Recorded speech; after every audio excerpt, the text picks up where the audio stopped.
Welcome to the Deep Dive. We're here to get you up to speed quickly and thoroughly on the big stuff. And today, our mission is a fast, focused deep dive into the top 5 AI stories making waves on Wednesday, October 29th, 2025. Yeah, and we should mention something really interesting right off the bat for you, our listener.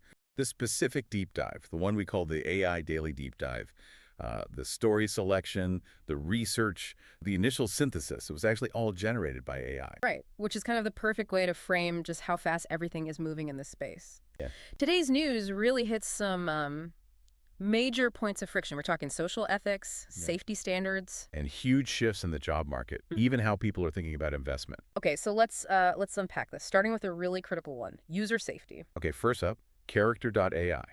They've just announced they're going to prohibit users under 18 from using their chatbots. That starts November 25th. Wow, that's a big move, It is a pretty bold step, really. It comes after, a lot of lawsuits and public pressure. especially that tragic case, right? The lawsuit involving the 14-year-old boy. Exactly. Where the chatbot dialogue allegedly influenced his mental state. Really serious stuff. So it's not just banning minors, they're also setting up a safety lab. Yeah, a dedicated AI safety lab. It follows similar moves we've seen, like OpenAI recently adding parental controls. It's becoming a clear trend. Okay, so from safety, let's maybe pivot to the money side of things, the investment landscape. Right. And Bill Gates had some pretty strong words on CNBC about the AI investment scene. He basically said it looks a lot like the dot-com bubble, didn't he? He did, though he added an important point. He wasn't calling it pure speculation like, tulip mania. Right, he acknowledged the tech itself is revolutionary, called it the biggest technical thing ever, I think. Exactly. But the investment, Yeah. he sees it as overheated. Too many Me Too companies popping up. And they're just burning through cash on things like data centers. That's his warning. Unsustainable spending on really expensive infrastructure. So caution is needed to sort the real long-term plays from the dead ends. That makes sense. If the investment scene is getting frothy, smart companies need to think strategically about where the real value is. Which leads perfectly into our next story. The CEO of 11 Labs, Matti Stanisevski. He was speaking at TechCrunch Disrupt 2025. And he had a prediction about audio models, right?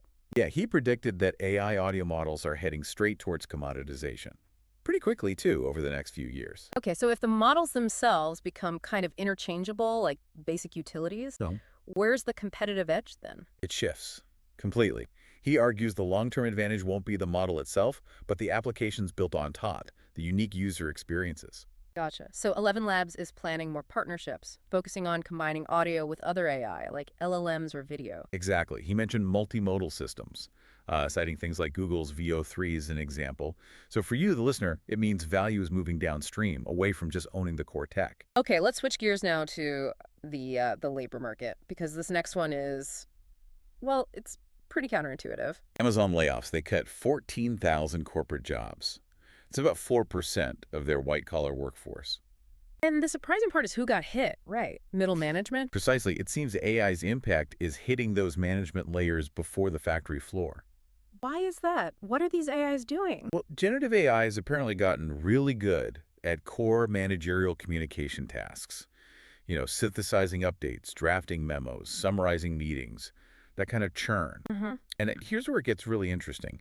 Gartner's projecting that by 2026, 1 in 5 organizations will use AI to cut at least half of their management layers. Wow, half. That basically threatens the whole traditional corporate career path. It really does. A major potential disruption. Okay, but right alongside that finding, we have something that sort of pushes back against the idea of immediate total automation. Yeah, bit of a reality check from a Wired article. They tested current AI agents on typical freelance tasks. Like booking things, doing research, multi-step planning online. Exactly. Stuff that requires navigating dynamic online environments. And the finding, they fail reliably, So they just can't handle it. pretty much. They lack the reasoning, the contextual awareness needed for complex digital workflows. They get stuck, misunderstand instructions. So much for replacing freelancers tomorrow, though. Right. The researchers basically called them interns who need constant supervision. Suggests that full automation of that kind of office or freelance work is still quite premature. Okay, so let's pull back. That's a lot for one day. Ethics, investment bubbles, shifting company strategies, and this weird split in the labor market. Yeah, if you put those labor points together, it's a fascinating paradox, isn't it? How so? Well, we see AI getting good enough to potentially displace huge chunks of middle management because it can handle standardized communication and synthesis. Writing reports, summarizing meetings. But at the same time, it's apparently terrible at the more complex, dynamic, multi-step tasks needed for something like freelance digital work. Hmm. Booking travel or complex research online. Exactly. So what's fascinating is this really uneven capability. It's great at some white-collar tasks, awful at others that seem, related, but require more agency. So here's a final thought for you to chew on then. If AI is good enough to replace a manager by writing their status report, but still can't reliably book a doctor's appointment online, what does that actually tell us about where real human value might lie in the future digital economy? Something to definitely think about. Indeed. We'll leave you with that. Join us next time for another deep dive.